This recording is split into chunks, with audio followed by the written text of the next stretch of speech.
They say betrayal hurts most when it comes from blood. But no one tells you how quiet it sounds when your own family decides you don't belong anymore. I remember the look on my mother's face that morning. Not anger, not grief.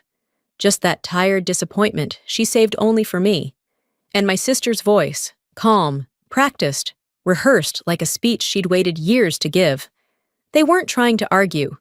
They were rewriting history, cutting my name out of it one sentence at a time. I didn't shout. I didn't beg. I just stood there, realizing how long I'd mistaken endurance for peace, how many times I'd swallowed the hurt, hoping they'd see me differently if I just stayed quiet long enough. But that morning, something shifted. The silence I carried for years finally broke. Not loud, not violent, just final. They thought they could bury the truth. They never imagined it would be me who came digging. I never thought I'd see my mother and sister standing across from me in a federal courtroom. Not over money, not over land, but over my name. The air inside was too still, the kind of silence that makes you aware of your own heartbeat. Harsh white lights poured down from the ceiling, cutting across the polished wood like surgical beams. I sat there, hands clasped, listening to Paloma, my sister, rise from the plaintiff's table, her voice trembling but sharp enough to wound. She wasn't even there, Your Honor. She made it all up. The words didn't echo, but they sliced through 21 years of service like a clean incision. Behind her, my mother, Rosa, kept her eyes on the floor, both hands gripping her leather purse as if letting go might make the whole room collapse. I didn't argue. I didn't plead.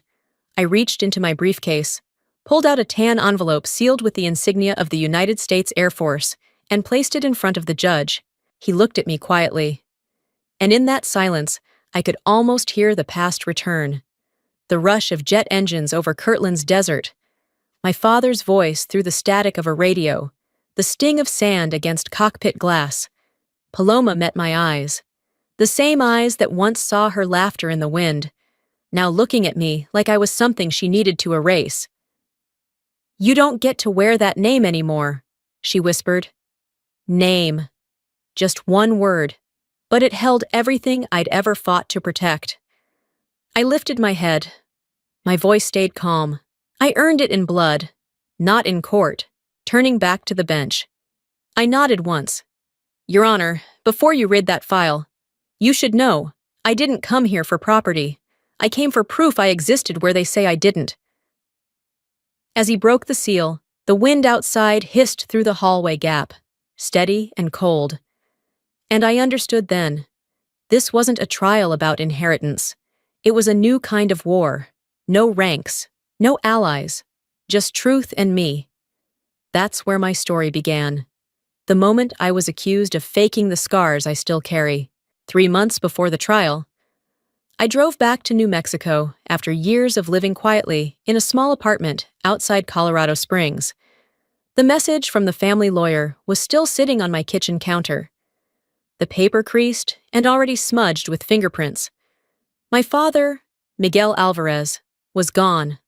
A mild stroke, the letter said, as if there was anything mild about losing the only person who ever believed in me.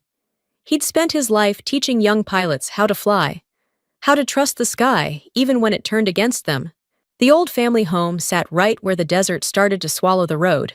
50 acres of cracked earth and scrub brush, rough, empty, and breathtaking in the way only a place stripped to its bones can be. I drove there alone. No road signs, no fences, just the wind pushing long trails of dust across the broken airstrip where he once taught me to land a Cessna. He used to say the desert keeps secrets, but it never lies. When the will was read, I wasn't surprised to see Paloma and my mother already waiting, polished and prepared. The document was short, clinical. The land that once bore my name now belonged equally to both daughters. My mother smiled faintly. Paloma nodded. Neither of them looked at me. I said nothing, but something inside me shifted, a small, clean break, the kind that doesn't hurt until much later.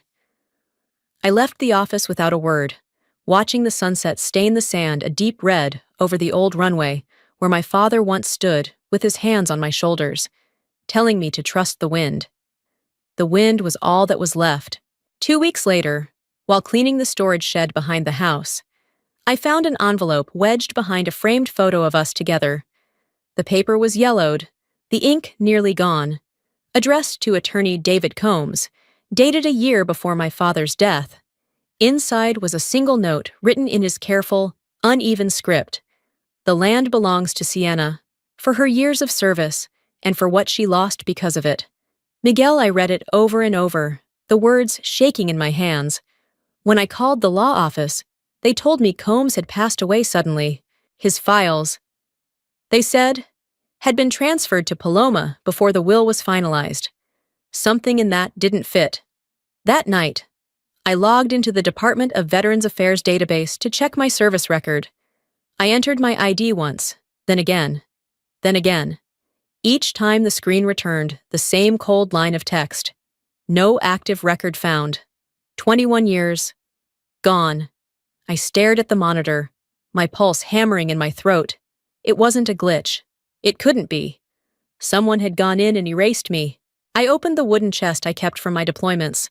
Squadron badges, mission photos, a commendation letter signed by General Laird back in 2011. Proof. All of it. And yet, without the record, proof meant nothing. I called Paloma. She answered on the second ring. "Did you touch Dad's will?" I asked. "I only made it fair," she said, her voice flat. "You changed it. You changed first."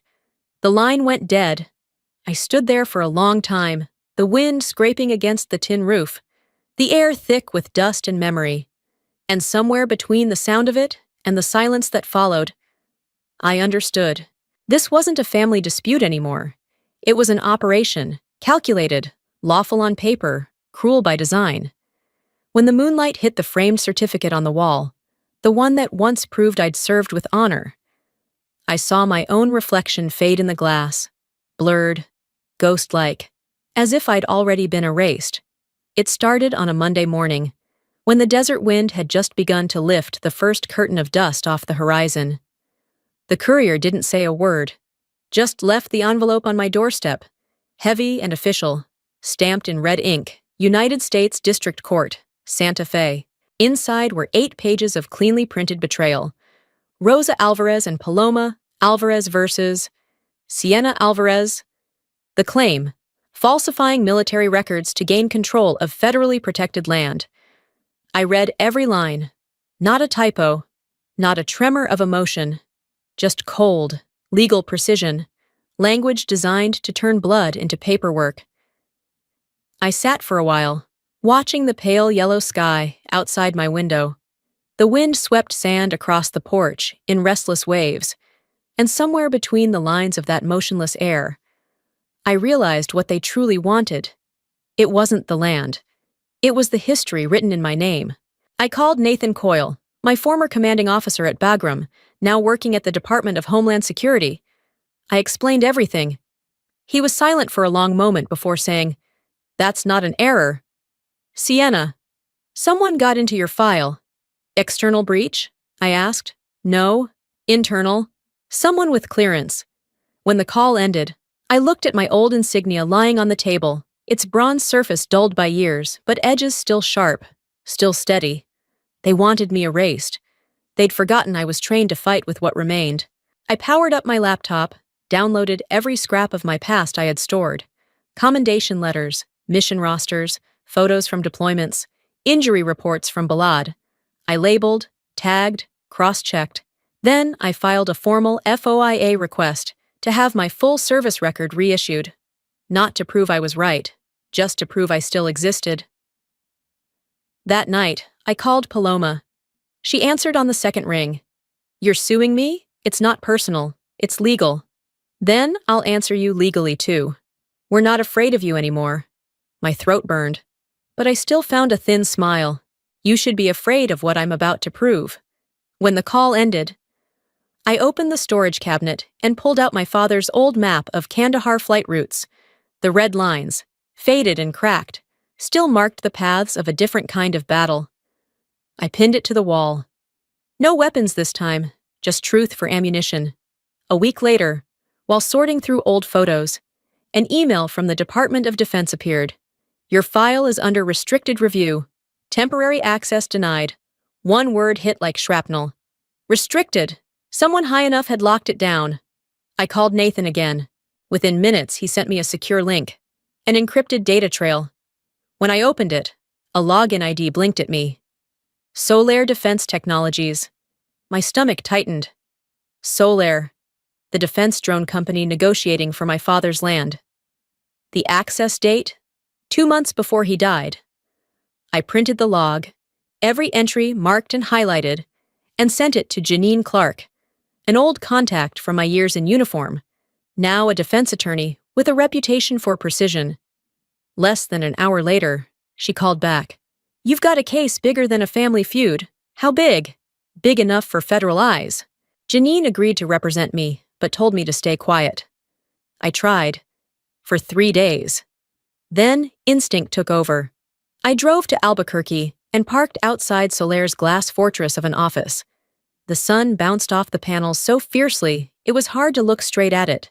Like the building itself refused to be seen too closely. In the lobby, as the elevator doors opened, Paloma stepped out, holding a folder stamped with Solaire's logo. She froze when she saw me. You shouldn't be here, she said, voice low but steady.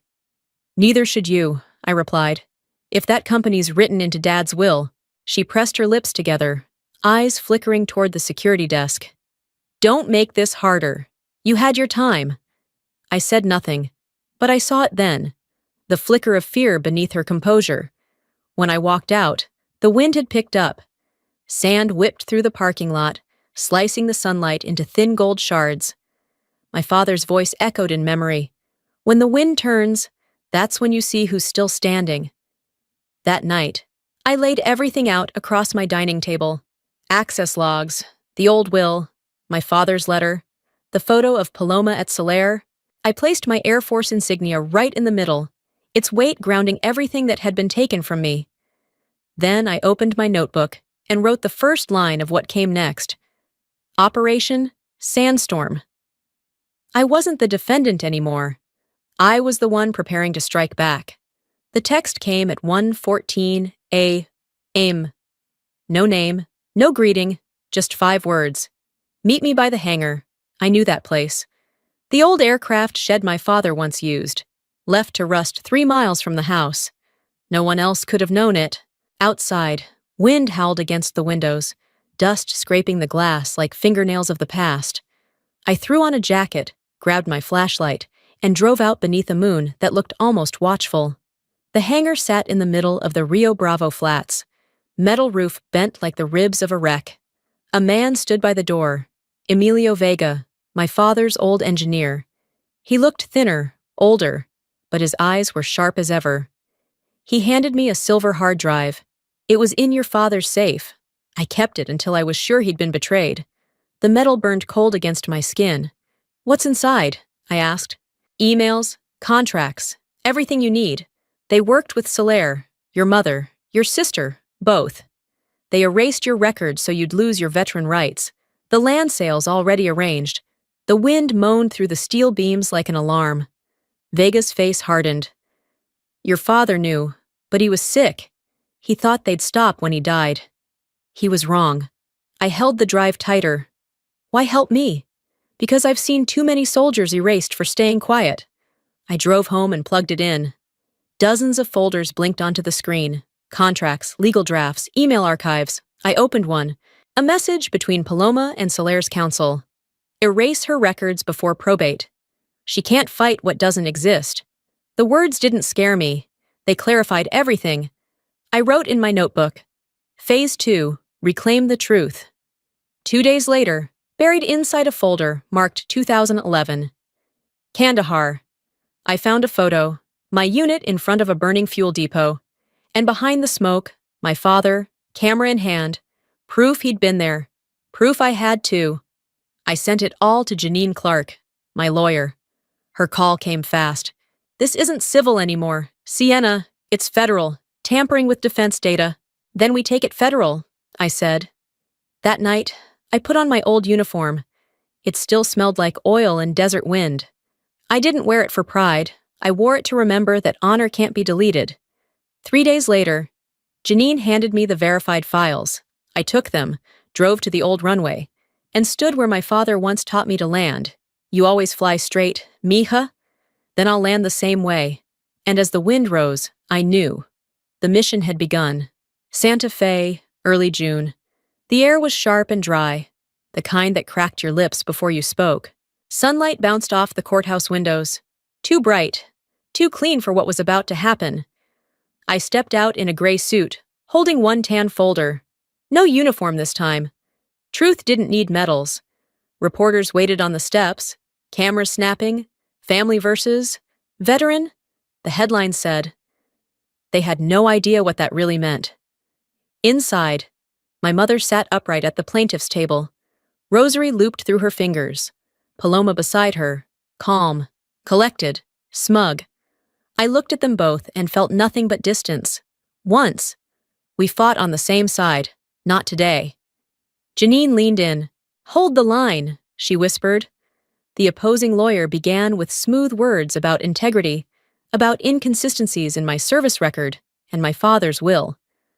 Then Paloma took the stand, her voice trembling just enough to sound honest. She left for years. She only came back for the land. When she sat, Janine rose. Your Honor, every claim rests on forged data tied to Solar Defense Technologies. My client, Major Sienna Alvarez, has proof. I placed the folder on the judge's bench. Judge Keene, a former Marine, opened it slowly. Silence fell so deep, the hum of the ceiling fan felt like a clock counting down. He read. Then his tone changed. Hard, final. Bailiff, close the courtroom doors. The sound of the lock echoed like a verdict. 2 military police officers entered. The judge's voice carried across the still air. This court now holds classified evidence of federal crimes. No one spoke. My mother's rosary hit the floor. Paloma went pale. Justice had finally stood up. And this time, it wore no uniform. The news spread faster than I expected. By evening, every local channel had my last name rolling across their screens. Federal investigation underway in Alvarez family case. I turned the TV off before the footage started. I didn't need to see my sister in handcuffs. I'd already seen enough broken faces in war. I didn't need another one carrying my blood. Janine stopped by after sunset, setting 2 cups of coffee on the table. Her voice was quiet, steady. They'll be facing serious charges, she said. You don't have to attend. I will. I told her. Not to see them punished, just to see the truth stand where it belongs. She studied me for a moment, then smiled faintly. You never needed a weapon, Sienna. You were the weapon. I looked past her, through the window.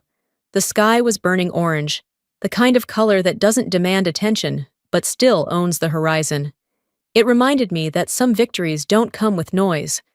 They just leave silence behind. A week later, I was called back to court. Just confirmation this time. The records were verified, officially restored. My mother came. Paloma didn't. When the session ended, my mother approached, voice hoarse. We thought we were protecting his legacy. You sold it, I said. She turned away, tears slipping down her cheek, darkening the polished tile. Outside, the sun hit hard and clean. A reporter called out, asking if I felt vindicated. No one wins, I said, when truth has to fight its own family. I walked down the courthouse steps. The wind lifted the desert dust around me, gold and weightless. I didn't feel triumphant, just still. Justice doesn't always bring joy. Sometimes, it just lets you breathe again. Almost a year later, I'm still in the old house in Rio Bravo. I rebuilt my father's runway, not for flying, but to plant rows of white daisies along the cracked concrete. When the wind moves through them, they ripple like waves across the sand. Eddie Vega stopped by this morning. He brought a letter his father had left for me. The handwriting leaned slightly to the right. The ink faded but steady. For Sienna, proof that some wars are fought on paper, but won in silence. I read it twice.